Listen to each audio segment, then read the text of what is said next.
अलामा साहब सां गॾु त असां जेका पंहिंजे जुमे जे हवाले सां जीअं असां चवंदा आहियूं त अलामा साहब हमेशह असांखे ॿुधायो वेंदो आहे त जेको जुमो आहे उहो असांजे लाइ हर मुस्लमान जे लाइ हिकु ईद जे ॾींहुं ईद जीअं हूंदो आहे न। ऐं जुमे जी निमाज़ जे हवाले सां पुछंदसि त चवंदा आहिनि जुमे जी निमाज़ फ़र्ज़ु आहे, पर जेकॾहिं को मुसलमान जेको घर जो हिकिड़ो वॾो आहे फ़र्द आहे उहो नमाज़ ते नथो वञे त असां सवाब ऐं गुनाह जी ॻाल्हि कंदा आहियूं त ज़ाहिर ॻाल्हि जुमे जे हवाले सां मां चवंदसि त सभिनी खे ख़बर पवे त जेकॾहिं को नमाज़ ते नथो वञे त उन जे लाइ छा चयो वियो आहे, कहिड़ो मतिलबु जीअं असां सवाब कयूं था त उनजो फ़ाइदो आहे त ज़ाहिरी ॻाल्हि आहे न वेंदासीं त को नुक़सान बि हूंदो त इन जुमे जी निमाज़ ते न वञण जो कहिड़ो नुक़सान थी सघे थो? अऊज़ु बिल्लाहि मिनश्शैतानिर्रजीम बिस्मिल्लाहिर्रहमानिर्रहीम अल्लाहुम्मा सल्लि अला सय्यिदिना व मौलाना मुहम्मदिन व बारिक वसल्लिम। सभ खां पहिरां मां शुक्रगुज़ार आहियां त बहितरीन जुमे जो ॾींहुं जो तव्हां प्रोग्राम जे तबस्सुस सां आगाज़ कयो आहे। अल्लाह रब्बुल इज़्ज़त उम्मत मुस्लिमा जे लाइ ही ज़रिया निजात ठाहे।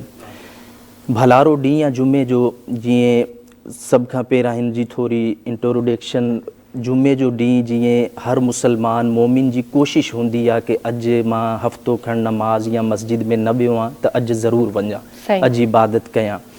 त सभ खां पहिरां जुमे जो ॾींहुं जेको आहे ही तमामु जेका ॾींहं आहिनि हुननि जो सरदार आहे। हिन खे इज्तिमा मुसलमाननि जे इज्तिमा जे लाइ कन्फर्म कयो वियो आहे त जेको माण्हू माना इन ॾींहुं गॾु थी इज्तिमाही तौर ते हिकिड़ो इबादत जो मौक़ूफ़ हुजे, इबादत करनि ऐं हुन में हिकिड़ो उम्मत मुस्लिमा जे लाइ पैगाम ॾियो वञे।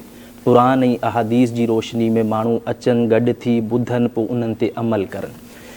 हाणे तव्हां सुवालु कयो आहे त जुमे जे ॾींहुं जेको नमाज़ ते न अचे, घर जे वॾो आहे या घर में केर बि आहे, जीअं असां वटि ॾींहं में 5 नमाज़ूं फ़र्ज़ु आहिनि, इन तरह जुमो बि फ़र्ज़ु आहे। जेको माण्हू फ़र्ज़ु न पढ़ंदो हुनखे जेको अल्लाह रब्बुल इज़्ज़त अज़ाब बयानु कयो आहे क़ुरान में बेनमाज़ी जो, साॻियो ई आहे। असां जुमे जे ॾींहुं ज़ोहर जी नमाज़ साक़ित थी वेंदी आहे। ज़ोहर जी नमाज़ जुमे वारे ॾींहुं न पढ़ंदो, उहो माण्हू न पढ़ंदो जुमे जी ज़ोहर जी नमाज़ जेको माना शहर में हुजे, जिथे हुनखे जुमे जी मिले जमात, मस्जिद हुजे, इज्तिमा हुजे, हुते हू जुमे जी नमाज़ पढ़ंदो। जेको सफ़र ते हूंदो, ॿिए हंधि हूंदो जिथे जुमे जो इज्तिमा न थिए थो, हुते हू वञी पंहिंजी ज़ोहर जी नमाज़ पढ़ंदो। हाणे रहियो सवाल, जेको माण्हू इन ॾींहुं जुमे जी नमाज़ न पढ़ंदो, अज़ाब त अल्लाह रब्बुल इज़्ज़त जी ज़ात जाणे थी त हुन जे लाइ छा आहे, हुनखे छा सज़ा मिलंदी इहो फ़र्ज़ु छॾण खां पोइ।